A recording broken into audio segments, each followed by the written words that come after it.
नमस्ते दोस्तों, आप सभी के स्वागत पीएसजी किचन भोजपुरी रेसिपी में। फ्रेंड्स, आज हम आप लोग के साथ शेयर कर जातनी होममेड प्रोटीन पाउडर की रेसिपी जौन की काफ़ी खास बाटे। और ये प्रोटीन पाउडर की रेसिपी सब खाती बाटे, जैसे कि छोटा बच्चन खाती बा और बड़े लोग खाती बाटे। अगर आप लोग के कमर में घुटना में दर्द हो रहल बा और प्रोटीन की कमी बा शरीर में, तो आप लोग ही घर पे होममेड प्रोटीन पाउडर बना सकेनी जा और महीनों तक स्टोर करके रख सकेनी जा।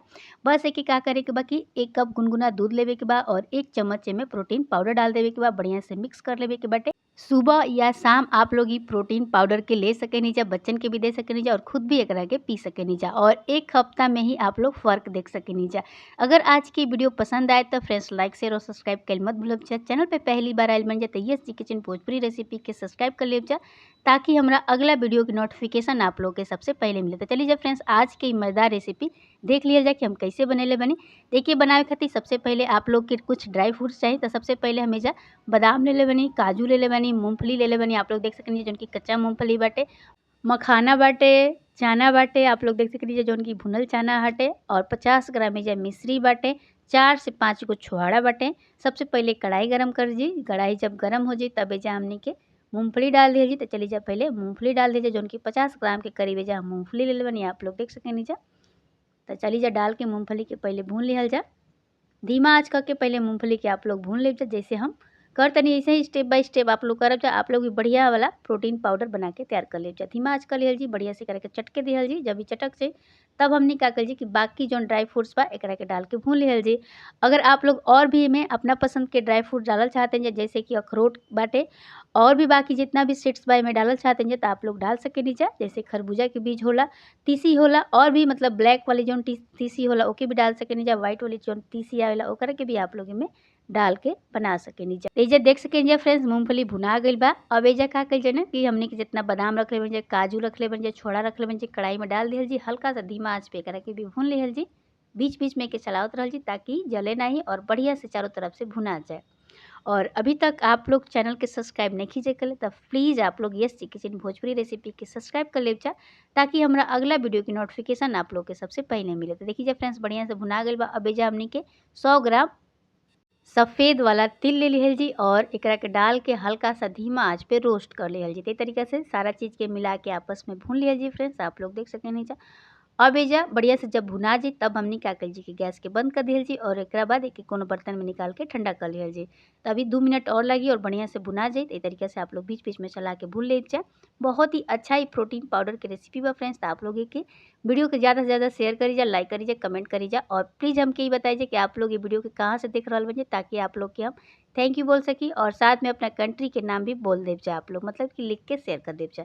तो देखिए फ्रेंड्स आप लोग से बात करते करते हमारी प्रोटीन पाउडर वाला रेसिपी बनके मतलब कि तैयार हो गई, मतलब कि भुना गई। आप लोग देख सकेनी जा। अभी देखिए हम धीमा आँच पे करके बढ़िया से भुनत तनी। ए तरीके से आप लोग देख सकेनी जा। चला चला के भुने के बाद जल्दबाजी नहीं करे के, ना तो जल जाई तो सारा आप लोग के प्रोटीन पाउडर खराब हो जाई। तो देखिए फ्रेंड्स बढ़िया से कि हम भून लेले बनी। अब एक का जी कोनो बर्तन में निकाल के रख लिहल जी। अब एजा हमनी के जौन मखाना रखले बन जेकरा के डाल के भून लिहल जा मखाना के जा। अब मखाना के भी धीमा आँच पे एकदम से का कइल जी ना कि हमनी के भून लिहल जी। तब तक भूनल जी जब तक कि एकदम से ही कुरकुरा ना हो जाए। तो देखिए फ्रेंड्स इस तरीके से चला के आप लोग मखाना के भून लेब जा। मखाना भी सेहत खातिर काफ़ी फ़ायदेमंद होला। एकरा के ऐसे दूध में भी लोग भिगो के खाला और एकरा के गुड़ में भी बना के तेल के साथ खाला, वैसे भी बहुत टेस्टी लागेला। तो अगर आप लोग के रेसिपी चाहिए तो प्लीज़ हमके कमेंट करके ज़रूर बताइब जा। मखाना की बहुत सारा रेसिपी आप लोग के साथ हम बना के शेयर कर देब। और आजकल मखाना काफ़ी ट्रेंड में मतलब कि चल रहल बाटे, काहे कि स्नैक्स के रूप में भी आजकल लोग मखाना खा रहल बाटे और वेट लॉस खातिर काफ़ी फ़ायदेमंद बाटे फ्रेंड्स। तो देखिए बढ़िया से मखाना भुना गइल बा, तोड़ के आप लोग देख लेब जा। और सारा चीज़ के एगो हमनी के बर्तन में निकाल लिहल जी और एकरा के ठंडा होखे दिहल जी। तो ठंडा हो चुकल बा। अब लिहल जी मिक्सी जार में मखाना डाल दिहल जी। बढ़िया से एकरा के पाउडर जैसा बना लिहल जी। जब ई पाउडर बन जाई तो एकरा के कोनो बर्तन में निकाल लिहल जी। दोबारा से जौन हमनी के रखले बन जाए ड्राई फ्रूट्स मतलब कि भून के एकरा के का कइल जी कि मिक्सी में डाल दिहल जी। ये देखिए हम जार में डाल देतनी। जब ये ठंडा हो जाई तब एकरा के जार में डाले के बाटे। गरम मत डालब ना तो खराब हो जाई। अब एके बढ़िया से पीस लेवे के बाद ज़्यादा हमनी के बारीक नइखे करे के, हल्का सा दरदरा रहे देवे के बाटे। अब कोनो बर्तन में निकाल के रख लेवे के बा, ताकि जौन हमनी के प्रोटीन पाउडर बनेले बन जाई हल्का सा ठंडा हो सके, मतलब कि ठंडा हो जाए पूरा तरीका से। और एजा हमनी के जौन मखाना पीस के रखले बन जाए एकरा के मिक्स कर लिहल जाए। 50 ग्राम जौन हमनी के मिश्री रखले बन जाए ओकरा के भी एमे डाल दिहल। अगर आप लोग मिश्री नहीं जा डालल तो एजा आप लोग गुड़ के पाउडर भी डाल सकेनी जा फ्रेंड्स। सारा चीज़ के आपस में बढ़िया से मिक्स कर लिहल जा। अगर आप लोग बच्चन के बोर्नविटा जैसा बनावल चाहतनी जा तो एमे थोड़ा सा 2 चम्मच कोको पाउडर भी डाल सकेनी जा। सारा चीज़ के बढ़िया से मिक्स कर लेवे के बाटे और मिक्स करके मिला लेवे के बाद और कम से कम 5-10 मिनट एक तरीका से छोड़ देवे के बाद ताकि बढ़िया से मिक्स हो जाए और ठंडा हो जाए। ये देखिए हाथ से भी हल्का सा करके आप लोग मसल के मिला ले जाए ताकि चारों तरफ से बढ़िया से मिक्स हो जाए आपस में। और ये देखिए फ्रेंड्स हम हाथ से कि बढ़िया से मिला ले बनी। जब ये पूरा तरीका से हल्का सा ठंडा हो जाए तब हमने क्या करी ना कि कोनो बर्तन में निकाल के रख लीजिए। तेजा हम जार ले बनी और ये पूरा तरीका से हमने के जो प्रोटीन पाउडर बा ठंडा हो चुकल बा एकरा के जार में हमने के भर लिहल जा।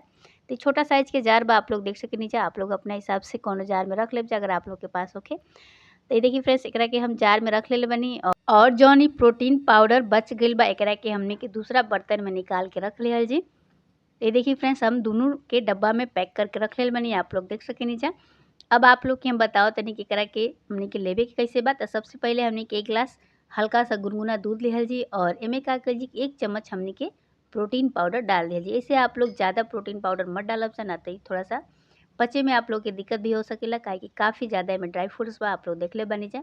बढ़िया से करा के मिक्स कर लेवे के बाद मिक्स करला के बाद 5 मिनट करा के ऐसे ही छोड़ देवे के बाद ताकि बढ़िया से दूध के साथ घुल जाए और एकरा के गर्मा गर्म आप लोग पी सकेनी जा। सुबह शाम में एकरा के ले सकेनी जा फ्रेंड्स। एक हफ्ता में फ़र्क देख सकेनी जा। और अगर आज की वीडियो पसंद आई लोग तो लाइक शेयर और सब्सक्राइब कर मत भूलब। चैनल पर पहली बार आयल बन जाए तो यस जी किचन भोजपुरी रेसिपी के सब्सक्राइब कर ले।